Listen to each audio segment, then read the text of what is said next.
2 months ago, the Lakers looked completely lost, like a squad with no direction at all. The defense was all over the place. The chemistry felt stiff, and the connection between Luka Dončić, the clear best player, and LeBron James, the veteran leader, just didn't click.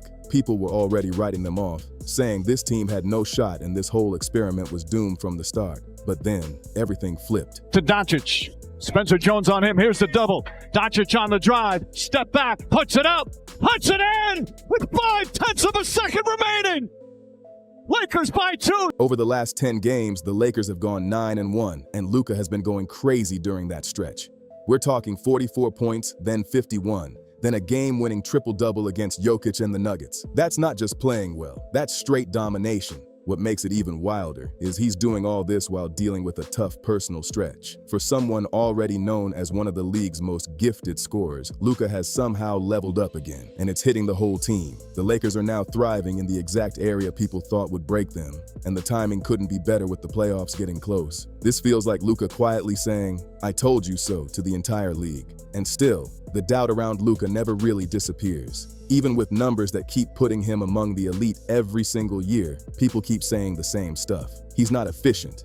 He just scores a lot, like he's just stacking stats without real impact. His style doesn't help either. It's slow, controlled, not flashy, and sometimes it doesn't look clean. So people assume the results aren't clean either. This season felt like more of the same early on. By December, when Luka hit a rough patch, critics jumped on it fast. That stretch became proof for everything they'd been saying. Suddenly, every show and every debate was locked on one question. Can a player like this really lead a team when it matters most? But while all that noise was getting louder, Luka was already shifting gears behind the scenes. And once January hit, everything changed. His efficiency took a serious jump, and the numbers started speaking loud. After shooting just 1 for 7 from 3 on January 1st, Luka caught fire over the next 31 games. He's averaging 32.2 points, 8.4 assists, 7.8 rebounds, 1.5 steals, and 4.2 threes per game while shooting 49% from the field, 41% from deep, and 75% from the line. That's elite across the board. Then March came, and somehow he pushed it even further. Luka is putting up 34.3 points, 9 rebounds, 7.7 assists, 2 steals, and 1.1 blocks per game, and the efficiency is still locked in. That's not just good, that's scary. The stats tell one story, but head coach JJ Redick made it clear what's really going on. He said Luka has been high volume, high efficiency for over 2 months. Luka Magic strikes again. He's going to break the 20-point mark again here in the first quarter. And when Luka's hitting threes, it changes everything for the team. And he's not wrong at all. The Lakers are 24-6 when Luka hits at least 4 threes in a game, but just 12-13 when he doesn't. That one detail flips the entire offense. Now defenders have to press up on him, which opens driving lanes, creates better passing angles, and lets Luka control defenses however he wants in pick-and-roll situations. A lot of credit also goes to Redick's system. Instead of forcing Luka into something rigid, the offense runs through him naturally. He's making the reads, controlling the pace, and dictating everything on the floor. And when you mix that freedom with this level of shooting, the Lakers' offense looks like a whole new machine. Right now, they've climbed to the 8th-ranked offense in the league, and over their last 8 games, they've been playing like a top 5 unit. That's a massive turnaround. And Luka's 2025-26 season straight-up MVP level. He's averaging 32.9 points, 8.5 assists, and 7.9 rebounds. Numbers that put him right next to the best in the game. But somehow, you wouldn't even know it from the way some people talk about him. He's leading the league in scoring and has the Lakers sitting as the 3 seed in a stacked Western Conference. Yet the recognition still feels delayed. But the wins are starting to shut all that down. After struggling against top teams earlier in the season, losing 12 of 13 against top 10 squads, the Lakers have flipped everything with 7 straight wins. That run includes big wins over the Knicks, Timberwolves, Nuggets, and Rockets, and Luka has been behind all of it. It started with 44 against the Pacers, then 35 versus the Knicks, then 31 versus the Wolves. Then things got wild. 51 points, 10 rebounds, 9 assists, and 3 steals against the Bulls. Right after that, he drops a triple-double in an overtime win against Denver, including a clutch fadeaway to seal it. And he didn't slow down. 36 and 40-point games against Houston kept the streak alive. This isn't just a hot run. This is Luka carrying night after night. Over those 7 games, he's averaging 38.1 points, 9.1 rebounds, 8 assists, 2 steals, and 1 block while shooting 48% from the field and 40% from 3. High volume, high efficiency, and wins stacking up. Every criticism is getting torn apart in real time. Make no mistake, Luka's first full season with the Lakers has delivered on every bit of hype. He's on track for another scoring title, sitting 3rd in assists and looking just as dangerous as he did during that 2024 Finals run with Dallas. He's playing like a true MVP candidate and reminding everyone why he might be the most effortless scorer in the league. But as wild as the stats are, what really makes this run hit different is everything happening behind the scenes. His personal life only recently came into the spotlight, and it hit hard on March 10th. ESPN reported that Luka Dončić had separated from his fiancée, and sources revealed he's now dealing with a custody situation involving their 2 daughters. TMZ also reported that a petition was filed seeking child support and attorney fees. On top of that, it came out that Luka has barely been able to see his daughters. One of them reportedly spent just 3 months in California last spring, and the other hasn't been in the state at all. No matter who you support, that kind of real-life situation crashing into the sports world is heavy. A lot of people expected Luka to feel it on the court the moment the news broke. But instead of slowing down, he did the exact opposite. Against the Timberwolves, he showed up and put on a performance that grabbed everyone's attention. Then he followed it with a shocking 51-point explosion in just 37 minutes, leading the Lakers to a 142-130 win over the Bulls. After the game, Luka briefly addressed everything without going deep into details. He said, "It's life. I don't know what to say, but this is my job, and I have to be here. They pay me a lot to play, and basketball gives me some kind of peace when I play." That right there says everything. And when you add that context, the performance hits even harder. In the middle of one of the toughest stretches of his personal life, Luka delivered one of the best games of his entire career, and he didn't stop there.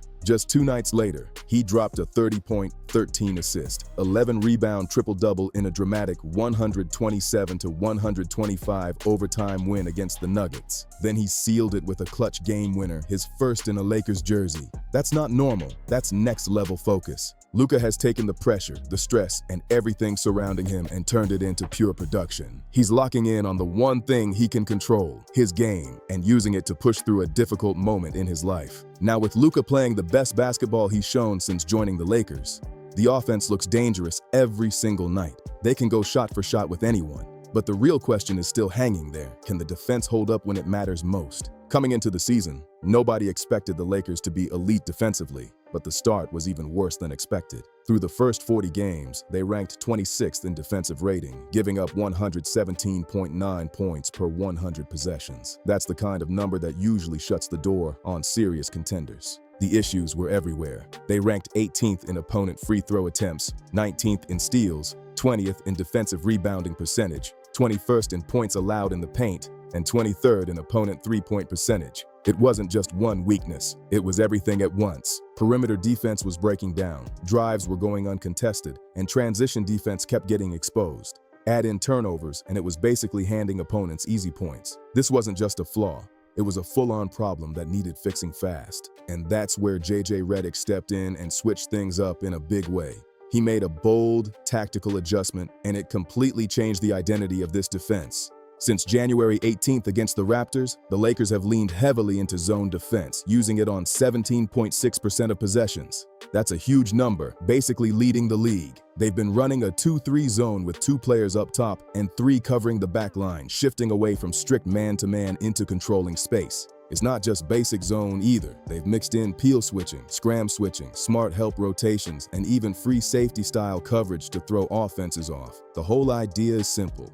Force the weaker players to beat you while stacking bodies in front of the stars. Superstars are now seeing multiple defenders every time they attack, and the system helps cover one of the Lakers' biggest weaknesses, getting blown by off the dribble. It all comes down to communication, effort, and trust in the system, and right now, they're buying in. The results are real. Since January 18th, the Lakers have jumped to 14th in defensive rating at 112.2. That's a massive improvement, and it shows up in key areas: defending the three, avoiding fouls, rebounding, and transition defense. During this stretch, they ranked top 10 in limiting threes, and in a span between January 19th and March 5th, They held opponents to 10 or fewer made threes in 7 of 8 games, going 7-1 in those matchups. That's how you flip games. Rebounding has also taken a leap. After falling to 20th earlier in the season, they climbed up to 6th in defensive rebounding percentage. Luka himself has played a role here too, pulling down 8.2 rebounds per game during that stretch, while also cutting down on fouls. The team has cleaned up mistakes across the board. They improved in limiting free throws and steadily reduced turnovers, which helped them climb from one of the worst teams in transition defense to top 10 in fast break points allowed.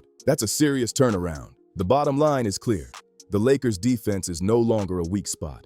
With smart adjustments, better discipline, and stronger effort, they've gone from being exposed every night to actually standing their ground against top teams. And now, with both the offense and defense clicking at the right time, the impact is showing up where it matters most. The wins, especially against some of the best offenses in the league. The New York Knicks and Minnesota Timberwolves really felt the impact of this defensive shift, and it wasn't subtle at all. The Lakers held the Knicks under 100 points, forcing them into just 43% shooting overall and a brutal 24% from 3. Even All-Star Jalen Brunson couldn't get comfortable, finishing just 8 of 19 from the field. And they almost repeated that same lockdown performance against the Timberwolves, if not for a late slip in the fourth quarter. But for most of that game, the defense was suffocating. What they did to Julius Randle and Anthony Edwards showed real team defense at a high level. Edwards, especially, had one of his worst scoring nights of the season. Just 14 points on 2 of 15 shooting. That's not luck, that's execution. The Lakers ran their flood defense almost perfectly, a man-to-man setup mixed with zone principles that overload the strong side during isolations. It forces stars into traffic and takes away clean looks, and in these games, it worked exactly how it was designed. Of course, no system is perfect. Zone-heavy defenses come with risks. Teams with elite shooters can stretch it out and expose gaps. Rebounding can get messy without clear assignments. And there's always that big question. Can this kind of defense really hold up over a full season or deep into the playoffs? Still, the Lakers are fully buying into it. And with an offense led by Luka playing at this level, they don't need to be the best defense in the league. They just need to hold their ground. JJ Redick even said it straight up. Particularly, we've been trending in that direction now for 25 games to be above average. We're not going to be the #1 defense in the league, but to be above average and to have those 2 performances against those 2 teams back-to-back is really encouraging. That's the mindset right there. But this turnaround isn't just about schemes. It's about the players making it happen on the court. Marcus Smart has been a huge piece of this shift. He's setting the tone defensively every night with energy, effort, and straight-up lockdown pressure. For this team to be taken seriously, perimeter defense has to be solid, and Smart is leading that charge without hesitation. The Lakers aren't asking him to carry the offense. They need him hitting open shots, forcing turnovers, and pushing the tempo, and he's delivering exactly that. Then there's DeAndre Ayton, who's quietly making a big impact. When he records a double-double, the Lakers are dominating with a 17-3 record in those games. That's not a coincidence. Yes, he can be inconsistent, but when he's locked in, he becomes a real force inside, protecting the rim, controlling the boards, and giving the Lakers a strong presence in the paint. And Luka isn't just carrying the offense. He's putting in work defensively too. He's made a clear effort to step up, especially when it comes to drawing charges. It's a gritty part of the game, and he's leaned into it. He even credits teammates like Reeves and Smart for pushing him in that direction. Right now, all 3 are ranked in the top 10 in charges drawn this season, which says a lot about the team's effort and mindset. For a squad that spent most of the year near the bottom defensively, this kind of growth couldn't have come at a better time. And when you pair this level of defense with an MVP caliber Luka, you get a team that nobody in the West wants to deal with. And with the playoffs getting closer, anyone still doubting Luka might want to rethink that fast. He's built a reputation for rising when the pressure is highest. A lot of people are still counting the Lakers out, expecting an early exit in the first or second round. And yes, Luka will need help, no question about that. But if playoff Luka shows up like this, and the Lakers land in the right matchup, this team could flip the entire bracket upside down. That version of Luka is a serious problem. The league has doubted Luka Dončić before, and now he's answering back in the most Luka way possible, making it all look easy while carrying more pressure than anyone really sees. And now, everything is lining up at the perfect time for the Lakers, and that's what makes this whole situation feel different. This isn't just a hot streak or a lucky run. This is a team finding its identity right before the pressure hits the highest point. Luka is locked in, playing some of the best basketball of his career, and doing it while carrying real-life weight that most people wouldn't be able to handle.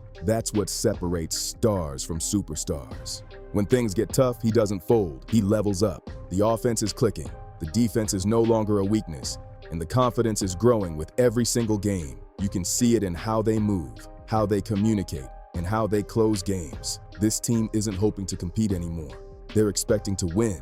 And if this version of Luka shows up in the playoffs, that's dangerous for everybody. Teams might think they have a plan, but stopping a player who can control the game at every level like this is a whole different challenge. So now the question isn't if the Lakers can compete, it's who's ready to deal with them when it really counts. If you made it this far, make sure you hit that like button, subscribe, and share this with someone who's still doubting Luka. Drop a comment and let me know. Are the Lakers actually contenders, or is this run getting overhyped? Catch you in the next one.